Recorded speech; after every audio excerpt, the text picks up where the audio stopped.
আমাদের লাউ গাছে দিব।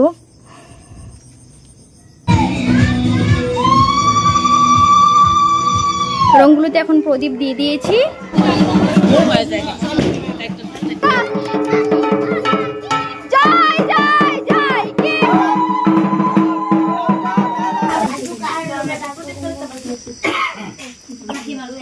Hello guys, welcome back to my channel. তো তোমরা সবাই কেমন আছো? আজ হলো দীপাবলি আর কালী পুজো। তোমাদের সকলকে জানাই দীপাবলি এবং শুভ কালী পুজোর অনেক অনেক শুভেচ্ছা। আজকে কিন্তু বেশ অনেকটাই সকালে উঠে গেছি। তো সকালে উঠে তারপরে চলে গেলাম আমাদের মন্দিরে, দেখলাম কতটুকু কাজ আর হচ্ছে। তো আজ তো আমাদের পাড়ার মন্দিরেও পুজো হবে, তো যার জন্য উপোস আছি। আর মন্দিরে এখন বেশ কাজবাজ চলছে, তো চলো তোমাদের সাথে শেয়ার করি। সবাই কাজবাজ করছে, বেশ অনেকটাই কাজ ওরা এগিয়ে দিয়েছে। এদিকে এরা টুনি লাইটটা লাগিয়ে নিয়েছে, আর সামনেও কিছু ডিজাইন হবে। আর এখানে এই যে গেটটা বানাবে, সেই গেটটা হলো এটা, মন্দিরের সামনে এই গেটটা দিবে ওরা। তো এখানে বেশ থার্মোকল আরও বেশ অনেক কিছু কি এনে রেখেছে, এটা দিয়ে বানাবে। আর এই দেখো এখানে সবাই মিলে বসে আছে এরা সবাই। তো মন্দিরে কাজবাজ এখনও কিছু হয়নি, জাস্ট অতটুকু এবার সারাদিনই করতে হবে।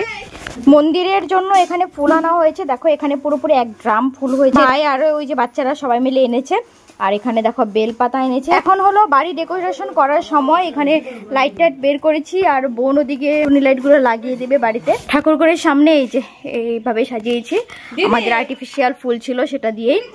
আর এখানে টুনি লাইট লাগিয়ে দেওয়া হয়েছে ঠাকুর ঘরের সামনে, তারপরে তুলসী গাছের মধ্যে লাগানো হয়েছে। আর এদিকে এই সাইডে দিয়েও টুনি লাইট লাগানো হয়েছে। সকাল থেকে এই যে শুরু হয়ে গেছে আমার ভাইয়ের বাজি রোদে দেওয়া। কতগুলো যে ফোটাতে গেল তার তো গ্যারেন্টি নেই। এখানে দেখো এখানে বেশ অনেকগুলো বাজি আনা হয়েছে। এখানে তো বলতে হবে না কত বাজি। কি এটার নাম কি? আসাম লায়ন। তারপর এটার নাম হলো সামিস রাইনো পাওয়ার। বাপরে, এখানে তো আছে কলা গাছ, তারপরে ওই চক্রি, ওইটা কি বলে, ফুলঝুরি, কালীপটকা, প্রদীপগুলো এখানে ভেজানো আছে। আর প্রদীপ ভেজালে বেশি ভালো, মানে তাহলে তেলটা অল্প কম লাগে আর বেশি টাইম পর্যন্ত জ্বলে থাকে, যার জন্য। আর এখানে ঠামা এগুলো সব পুরনো প্রদীপ ধুয়ে এখানে শুকোতে দিয়েছে। লাইটটা আনা হয়েছে আমাদের, এটাতে কালারিং লাইট জ্বলে, রাত্রে বোঝা যাবে কিরকম লাইটটা। এটা এনেছে, খুবই লাইটগুলো অনেক বড়। হ্যাঁ, এটা খুব সুন্দর। আর এখানে আরেকটা এনেছে, এটার জন্য আমাদের ঠাকুরঘরের ডেকোরেশনটা চেঞ্জ করে দেবো। আমরা ঠাকুরঘরের সামনে এটা লাগাবো, আর বাকিটুকু অন্য স্নান করিনি, তারপরে এখন ঠাকুরঘরে যাওয়া যাবে না। আমাদের যেহেতু উঠোনটা পাকা, যার জন্য এই যে এরকম ভাবে ব্যবস্থা নেওয়া হয়েছে। 2টো বালতির মধ্যে বালি দিয়ে, তো সেখানে দুটো কলা গাছ পোতা হয়ে গেছে। এখানে প্রদীপ দেওয়া হবে, দারুণ লাগে এখানে যখন প্রদীপটা দিবে সন্দেশ। আমাদের যে পাড়ার গেটটা এখনো হয়নি, বেশ অনেকটাই বাকি আছে গেটটা। আর উপরে দেখো শিব ঠাকুর দিয়েছে। আর রাতে যখন লাইটিং হবে তখন দেখতে বেশ ভালো লাগবে, বোঝা যাবে যে কীরকম হয়েছে। এখনও কিন্তু বুঝতে পারা যাচ্ছে না যে কীরকম হয়েছে গেটটা। টুনি লাইট দিয়ে সাজিয়ে দেওয়া হয়ে গেছে।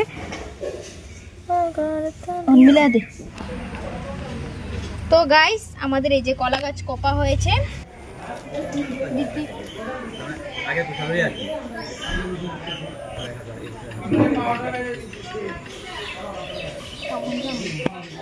তো গাইস, আমরা এখানে রঙ্গোলি বানিয়ে নিয়েছি। আর হলুদ কালারটা অল্প কম পড়েছিল, তাই সাইডে এই কালারটা দিয়ে দিয়েছি।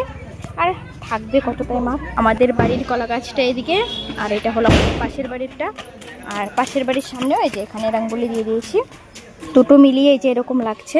রাতে এখানে প্রদীপ দেওয়া হবে, তখন আরো দেখতে বেশ ভালো লাগবে। এই যে আমার বোন এখানে রঙ্গোলি করবে। রঙ্গোলির জন্য একটা জিনিস কিনে এনেছে, জানি না কি এরকম হয়, দেখি, করতে থাকুক, তারপরে বোঝা যাবে। আমাদের মন্দিরের লেপা কমপ্লিট, এই যে জল দিয়ে মোছা হয়ে গেছে, এদিকেও পুরো মুছে দিয়েছে। আর এখানে দেখতে পাচ্ছ আম পাতা আর যা যা লাগে পুজোর জন্য, এগুলো এখানে রাখা আছে। আর এখানে বাচ্চারা মিলে দেখো এখানে পুরো একদম বাজনা বাজাচ্ছে আমার ভাই। গেটের কাম এখনো বেশ অনেকটাই বাকি আছে। এদিকে ত্রিপল টাঙানো হয়েছে।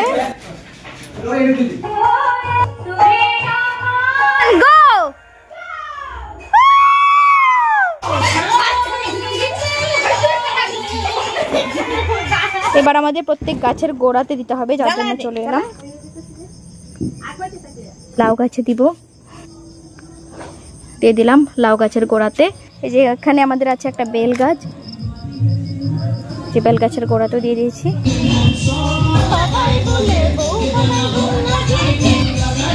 সব এরকম টাইপের আরও লাগানো হয়েছে যে মুখটা পুরো পিঙ্ক আসছে। তো বাড়ি তো চারিদিকে আমাদের ডেকোরেশন করা কমপ্লিট, দেখতেই পাচ্ছ পুরো একদম লাইটিং করে দিয়েছি। আর এবার যাচ্ছি আমরা একটা কি বানিয়েছে, এটা কি বলে, ভোরা না কি, ভোরা বাসাতে যাবো এবার। তো চলো তোমাদের সাথে শেয়ার করতে। যে এখানে আমাদের প্রদীপ দিয়ে দিলাম, আর এখন দুটো দুটো করে দিয়েছি, এই যে দেখতে পাচ্ছ। তারপরে আরও দেবো।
রংগুলোতে এখন প্রদীপ দিয়ে দিয়েছি, তো এবার কিন্তু দারুণ লাগছে দেখতে।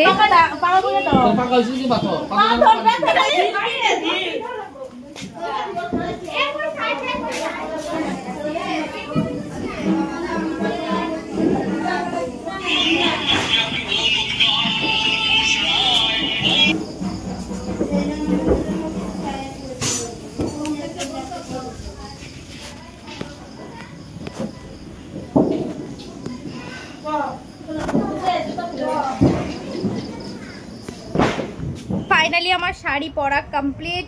এই যে শাড়ি পরে নিয়েছি, আর যে শাড়িটা তোমাদেরকে বলেছিলাম পরবো সেটাই পরে নিয়েছি। মেকআপটা এখনো করা হয়নি, তো এবার মেকআপটা করবো। এই যে আমার বোন ওইদিকে শাড়ি পরে রেডি।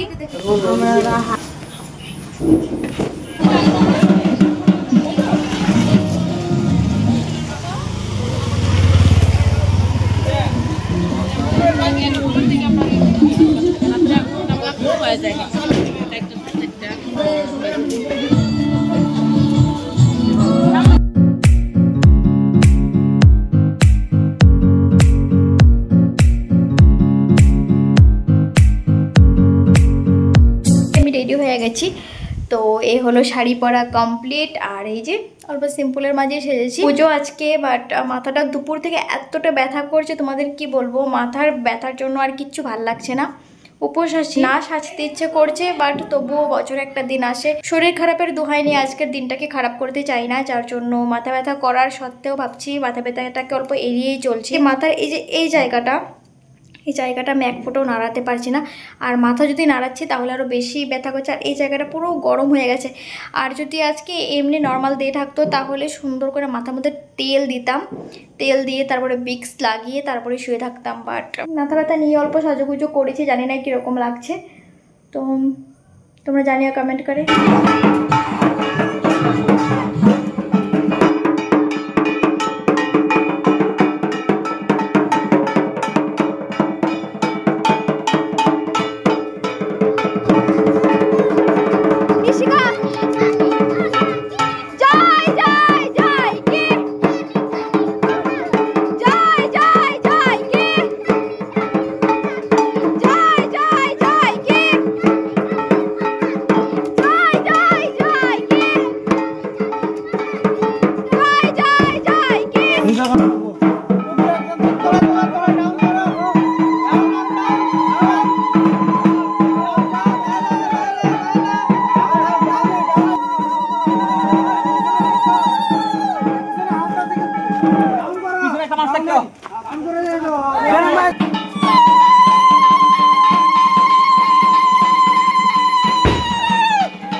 যে গাইস এখন আমরা 14 পুরুষের প্রদীপটা দিয়ে দিব।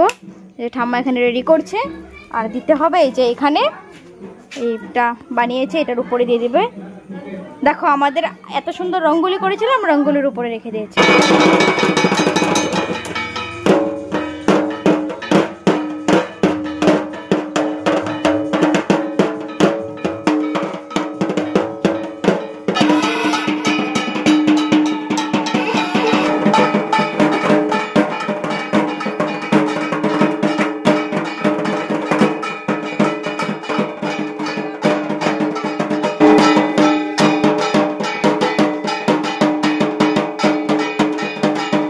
এখনো আলোগুলো জ্বলছে, আর এই যে এখানে 14 পুরুষের প্রদীপটাও জ্বলছে। ওম গ্রাম্য দেবা দেবা দেবী ভৈ নমঃ। শ্রীমৎ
পুজো আমাদের কমপ্লিট। এখন বাজে 4:30। এখনও কিন্তু প্রসাদ টসাদ খাওয়া হয়নি। ভাবছি আমি শাড়িটাকে চেঞ্জ করে নেবো, আর ভাল লাগছে না শাড়িটা পরে। আর পুজোতে বসতে বসতে মাথা ব্যথাটাও ঠিক হয়েছে।